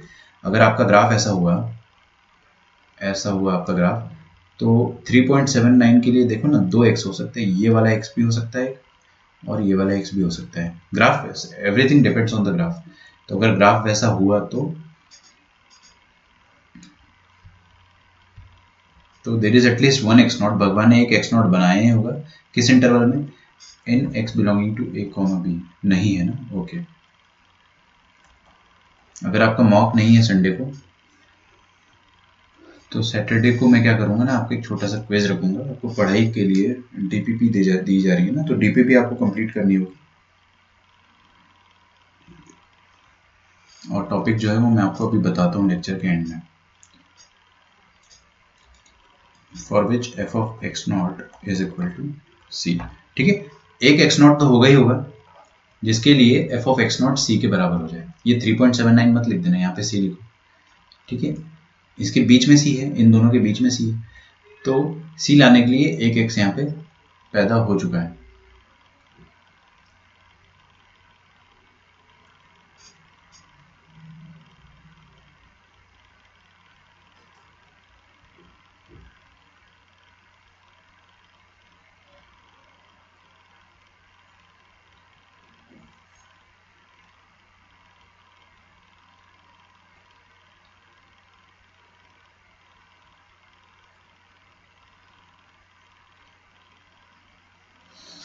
बायो का आपका मॉक टेस्ट होगा ना, अरे ठीक है।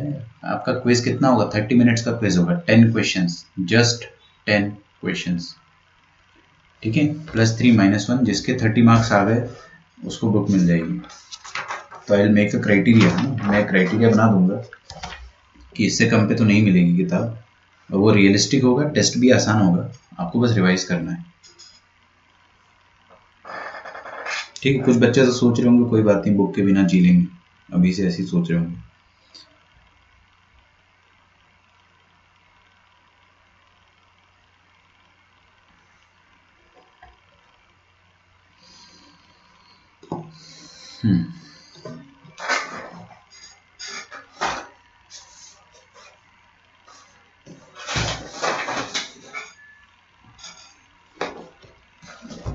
अच्छा, वो आपने लिख लिया होगा ना?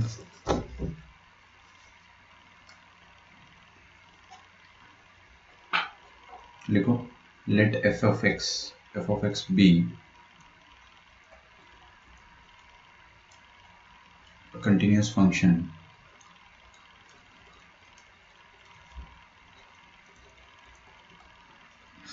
defined on 0 to 1। क्वेश्चन के बीच में घबराना नहीं है, पूरा पढ़ो आराम से, सब समझ में आता है।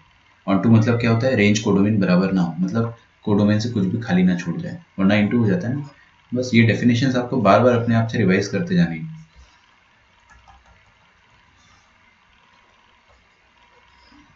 विथ रेंज 0, 1 आपको कह रहा है कि शो दैट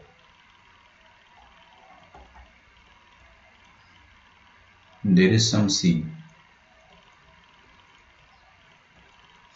belonging to 0, 1।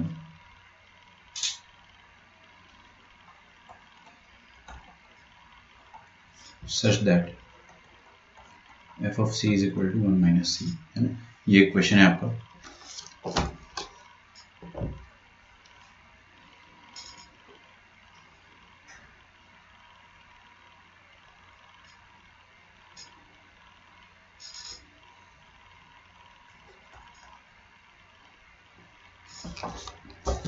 चलो इसको ही सॉल्व करते हैं। मैं सोच रहा था कि एक और क्वेश्चन होमवर्क दे दूँ और मॉड्यूल के जो 2-3 डाउट्स है वो बता दूँ आपको, है ना। कर सकते हैं अपन वो भी।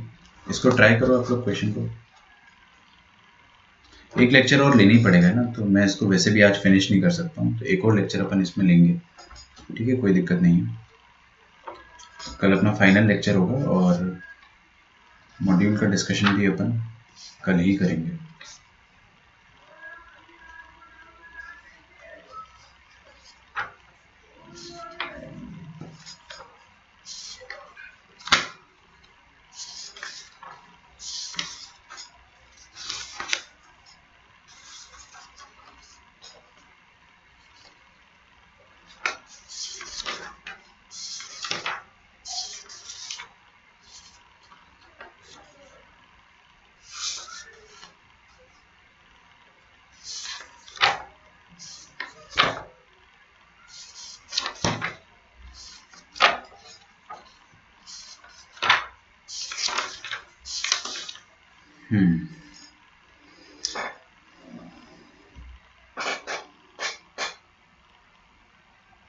इसके पीवाईक्यूज अपन तभी करते हैं ना जब डिफरेंशिएबिलिटी भी हो जाए, क्योंकि क्वेश्चन मिक्स होके आते हैं।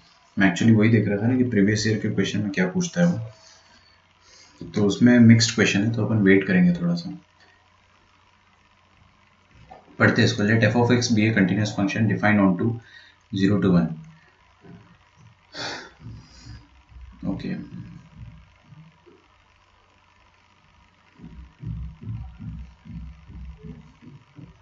और इसकी रेंज क्या है, 0 to 1 है, मतलब 0 to 1 x पर डिफाइंड है और y क्या आ रहा है उसका 0 to 1 ही आ रहा है। Show that there is some c between 0 to 1 such that f of c is equal to 1 minus c।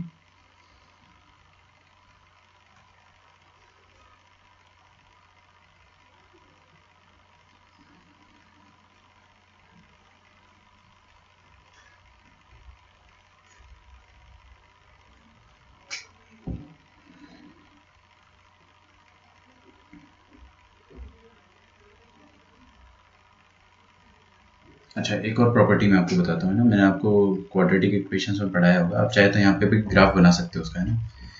एक ग्राफ और बना लो यहीं पे आईबीटी के बगल में, बहुत छोटा सा ग्राफ बनाना।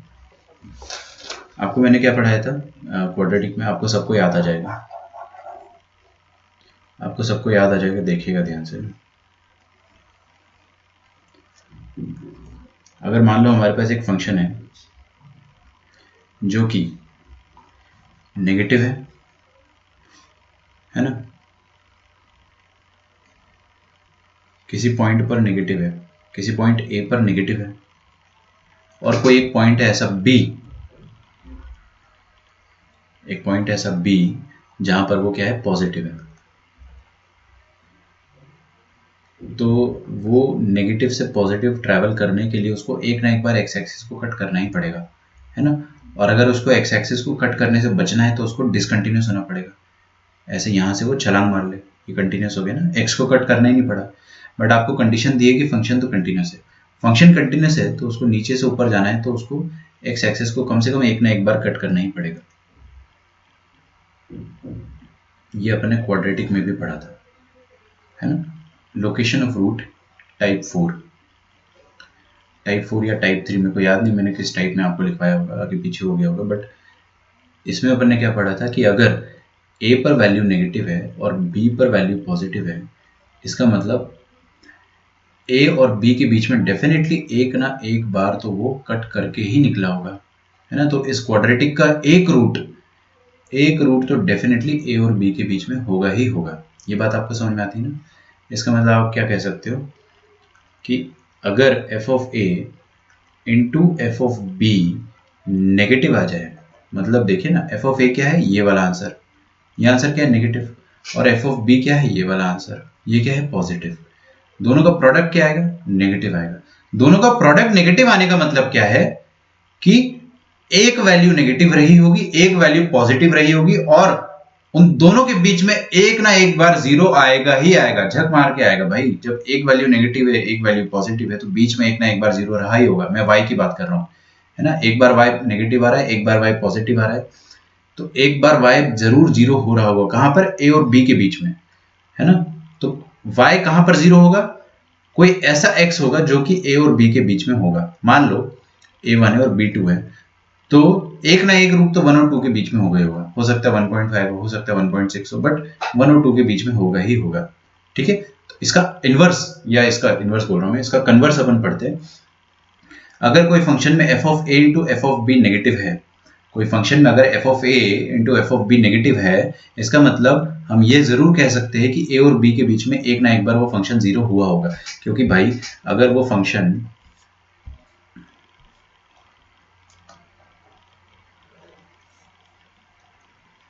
है ना, अगर वो फंक्शन एक बार नेगेटिव है और कंटिन्यूस है और पॉजिटिव एक बार, तो बीच में जीरो ही हुआ होगा ना। क्योंकि उसको नेगेटिव से पॉजिटिव जाना तो एक्स एक्सिस को कट करना पड़ेगा। तो जिस पॉइंट पर नेगेटिव और जिस पॉइंट पर पॉजिटिव है, उन दोनों पॉइंट्स के बीच में कहीं ना कहीं रूट आएगा। ठीक है, ये चीज़ आपको समझ में आती है कन्वर्स। तो अगर f of A into F of B negative है, इसका मतलब there is at least one x between A and B जहां पर वो जीरो होगा। ये भी आईवीटी का ही एक स्पेशल केस है ना। एक रूट होगा ही होगा एक्स और एक ए और बी के बीच में। ठीक है, अच्छा यहाँ पे लिखिए, मैं डिक्टेट कर रहा हूँ, लिखिए। If f of A into F of B is negative, if f of a into f of b is negative, then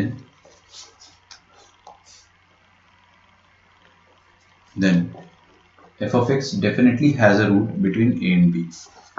Then f of x definitely has a root between f of x definitely has a root between a and b.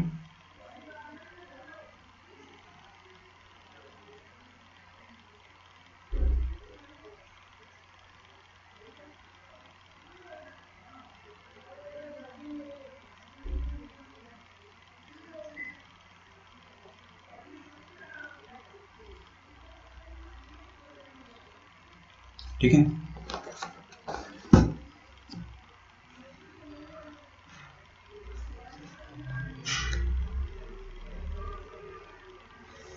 तो ये वाला question तो अपन कर ही सकते हैं, है ना, लेकिन वो थोड़ा ज़्यादा हाई लेवल का हो जाएगा, ऐसा मुझे फील हो रहा है।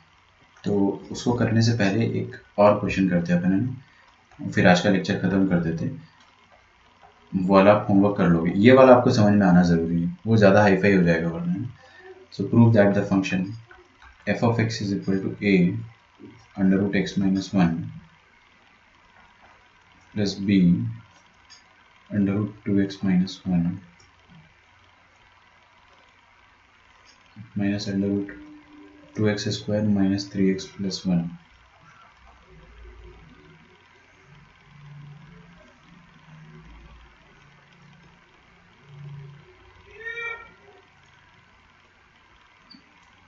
This function always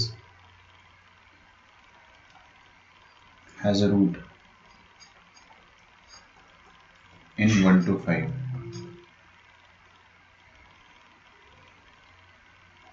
for all b belonging to real number, है ना, where पहले छाप लो क्वेश्चन पे ना, a plus 2b is equal to 3, a and b belongs to are real numbers. एक ही बात है ना, बिलोंग्स टू भी लिख सकते हो, लेकिन क्वेश्चन में ऐसा दिया रहता है आजकल। और बी जो है वो ज़ीरो नहीं है, ठीक है, ये आपको एडिशनल इन्फॉर्मेशन दे रखा है। जो एडिशनल इन्फॉर्मेशन होता है उनको बस लिख के रख लिया करो, है ना।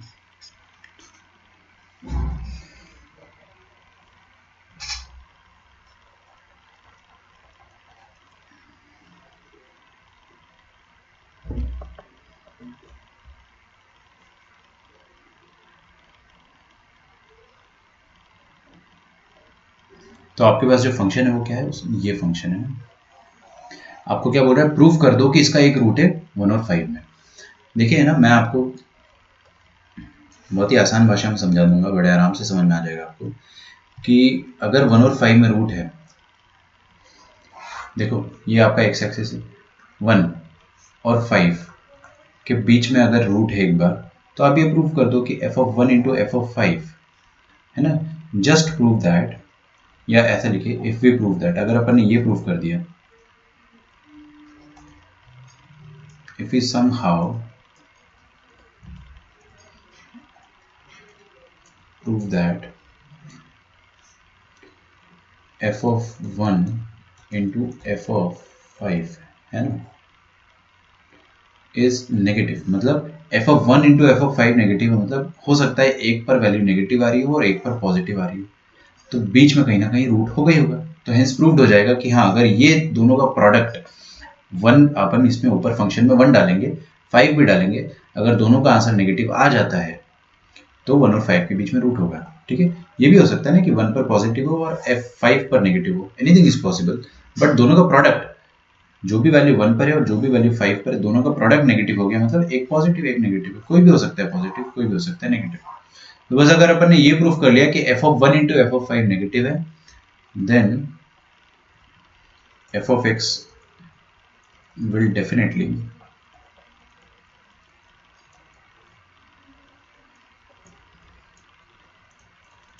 have a root in 1 से 5 के बीच में डेफिनेटली एक रूट होगा f of x का। क्लियर है सबको? ठीक है, this is a very very very basic, यहाँ पे लिख लो ना, बहुत आसान चीज लिखी है यहाँ पे सर ने, ऐसा लिख लो आप। कुछ नहीं भाई, अगर f of 1 f of 5 का प्रोडक्ट नेगेटिव है, मतलब 1 5 के बीच में रूट है, कॉमन सेंस वाली बात है। तो मैं f of 1 निकालता हूँ। अच्छा, फंक्शन कंटिन्यूस है या नहीं है ये भी अपने को प्रूव करना पड़ेगा। तो देखिए, ये क्या है, पॉलिनोमियल फंक्शन का अंडर रूट, ये भी एक पॉलिनोमियल फंक्शन का अंडर रूट, और ये भी एक पॉलिनोमियल फंक्शन का अंडर रूट है ना। तो मैं आपको एक चीज़ बताने ही वाला हूँ अभी कि पॉलिनोमियल फंक्शन जो होता है वो कंटिन्यूस होता है, वो हमको पता है पहले से, क्योंकि अपन ने देखिए क्वाड्रेटिक एक पॉलिनोमियल होता है डिग्री 2 का, फिर क्यूबिक का ग्राफ भी अपन ने बनाया है, और बाय क्वाड्रेटिक का ग्राफ भी अपन ने बनाया है, ये तो 5 हो गया ना। बाय क्वाड्रेटिक का ग्राफ सब कंटिन्यूस होते हैं। तो पॉलिनोमियल फंक्शन क्या होते हैं, कंटिन्यूस होते हैं, और उनका अंडर रूट भी कंटिन्यूस होता है। तो फॉर द टाइम बीइंग हम लोगों को इतना ज़रूर पता है कि ये कंटिन्यूस है, ये भी कंटिन्यूस है और ये भी कंटिन्यूस है, और 3 कंटिन्यूस फंक्शन का सम क्या होता है, कंटिन्यूस होता है। ठीक है, तो ये पूरा फंक्शन तो कंटिन्यूस है। अब अपन क्या करते हैं, एफ ऑफ 1 का वैल्यू निकालते हैं। एफ ऑफ 1 का वैल्यू निकालिए, एफ ऑफ 1 क्या आ जाएगा, 1 रख दो यहाँ पे, ये तो 0 हो गया, यहाँ पे 1 रखो, 2 माइनस 1 कितना हो गया, 1, मतलब बी, यहाँ पे 1 रखो, 2 माइनस 3 माइनस 1 प्लस 1 0। अच्छा, क्वेश्चन बनाया ही इतना खूबसूरत है ना कि आंसर आपका सिर्फ बी है। ठीक है, अच्छा एफ ऑफ 5 निकालते, 5 रखो यहाँ पे जल्दी से, 5 माइनस 1 कितना आ जाएगा, 4, 4 का अंडर रूट 2, 2a प्लस यहाँ पे 5 रखो, 5 2 ज़ा 10, 10 माइनस 1 9, 9 का under root 3, 3b, 2a plus 3b,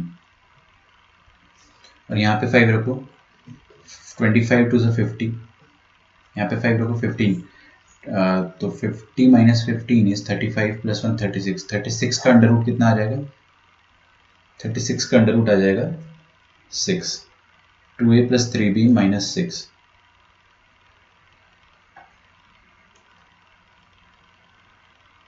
okay, ये आ रहा आपका एफ ऑफ 5 का वैल्यू।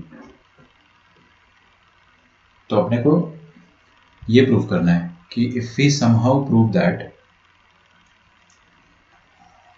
कि ये नेगेटिव होता है, तो मतलब 1 और 5 के बीच में रूट आ जाएगा। तो मैं इनका product F of 1 into F of 5, ठीक है, ये चेक कर लेता हूँ कितना आएगा, b into 2a plus 3b minus 6, ये दोनों का प्रोडक्ट।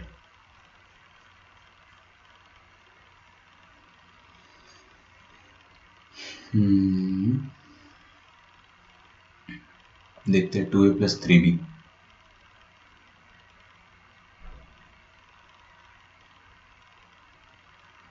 अच्छा अपने को एक रिलेशन दिया हुआ था ना, ये क्या दिया था, a प्लस 2b 3 के बराबर दिया है ना, a plus 2b is equal to 3 given है, तो a plus 2b is equal to 3, मैं क्या करता हूँ ना, a की जगह 3 - 2b रख देता हूँ।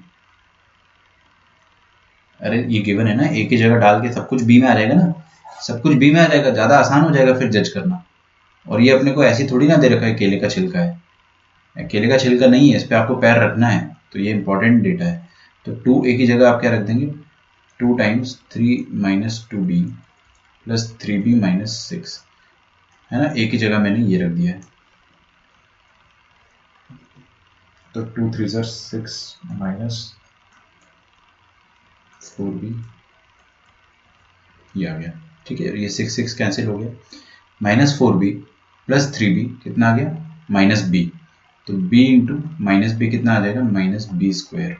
मतलब f(1) × f(5) क्या आ रहा है, -b²। और -b², square of A number क्या होता है, हमेशा पॉजिटिव, और पॉजिटिव इंटू बाहर नेगेटिव है, तो ये तो क्या है, ऑलवेज नेगेटिव। तो ये क्या है, ऑलवेज नेगेटिव, जीरो नहीं हो सकता है, क्योंकि आपको ये भी गिवन है कि b ≠ = 0। हर डेटा का इंपॉर्टेंस है भाई, यहाँ पे जीरो नहीं हो सकता है। और b पॉजिटिव हो या नेगेटिव हो, b का स्क्वायर तो डेफिनेटली पॉजिटिव होगा, और पॉजिटिव के बाहर नेगेटिव है, तो ये चीज़ हमेशा नेगेटिव है, और ये चीज़ हमेशा नेगेटिव है। इफ दिस इज ट्रू, ये तो ट्रू हो गया ना, this is always negative, this is always negative. क्यों, क्योंकि स्क्वायर ऑफ ए नंबर है, वो लिख लेना अपने मन से अगर चाहो तो। ये नेगेटिव है, तो दिस इंप्लाइज कि f(x) का 1 और 5 के बीच में डेफिनेटली एक ना एक रूट होगा ही होगा। ठीक है, f(x) डेफिनेटली हैज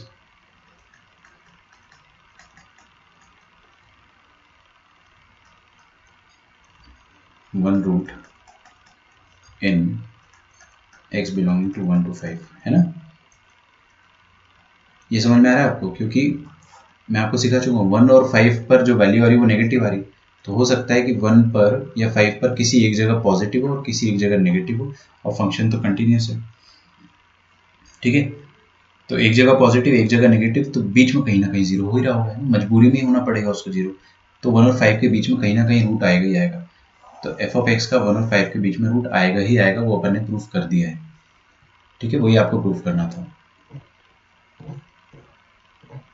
लिख डालो उसको। अगला क्वेश्चन एकदम सेम लॉजिक है, आपको अब कर लेना है। आपका जो क्विज होगा ना, उसका टॉपिक जो रहेगा दैट विल बी डिटर्मिनेंट, जो आपने आर डी शर्मा से करा है। एक क्वेश्चन डायरेक्ट, है ना, खुला बोल रहा हूँ मैं आपको, एक क्वेश्चन डायरेक्ट 57 तक। डेटा भी चेंज नहीं करूँगा मैं, देखते हैं ना, जिसने मेहनत करी उसको फ़ायदा होना चाहिए। बाकी सीक्वेंस सीरीज़ के 5 क्वेश्चन रहेंगे, डिटर्मिनेंट के और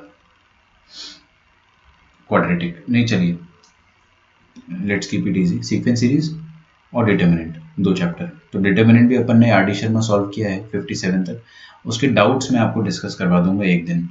ठीक है, हो सकता है परसों करेंगे अपन, कल नहीं करेंगे। कल मैं कंटिन्यूटी के कुछ और क्वेश्चंस कराऊंगा, और कल कंटिन्यूटी का मॉड्यूल करेंगे, परसों अपन कंटिन्यूटी तो खत्म कर ही चुके होंगे, तो डिटर्मिनेंट के डाउट्स डिस्कस कर लेंगे। ठीक है, क्विज के लिए अच्छे से तैयारी करो, मैं दावा दे रहा हूँ आपको, हर बच्चा क्लास का क्विज में मार्क्स ला सकता है पूरे। सीक्वेंस सीरीज में अगर कोई भी डाउट हो, आपको कोई कंसेप्ट समझना हो, तो मुझे ईमेल करो, मैं वीडियो बना के डाल दूंगा आपको, है ना। वैसे भी सीक्वेंस सीरीज का जो पूरा लेक्चर है अपलोडेड है यूट्यूब पे, बाई चांस आपको कुछ भी देखना हो तो देखो, क्या होता है ना कि वीडियो के डिस्क्रिप्शन में मैं लिख देता हूँ कौन से टॉपिक है, टॉपिक्स कवर्ड, बहुत सिस्टमेटिक तरीके से डाले जाते हैं वीडियोज़। तो आपको कोई पर्टिकुलर टॉपिक देखना है तो आप डिस्क्रिप्शन में एक बार थोड़ा सा नज़र दौड़ा लो, दिख जाएगा आपको वो टॉपिक, है, या मेरे से पूछ लेना, मैं लिंक दे दूंगा आपको। ठीक है, डीपीपी नंबर 1 के सॉल्यूशंस मैं आज भेज रहा हूँ, डीपीपी नंबर 2 मैं आपको आज रात को भेजूंगा, वो आपको कल तक सॉल्व करके रखनी है। ठीक है, अच्छा ऋतुजा, मंथन, अथर, गौरांग, आप लोगों ने होमवर्क शाम को भेजने का बोला था, तो मैं वेट करूंगा, है ना। ठीक है, मेरी नज़र रहती है उस चीज़ में, भेज देना है ना। चलिए बाय, थैंक यू एवरीवन।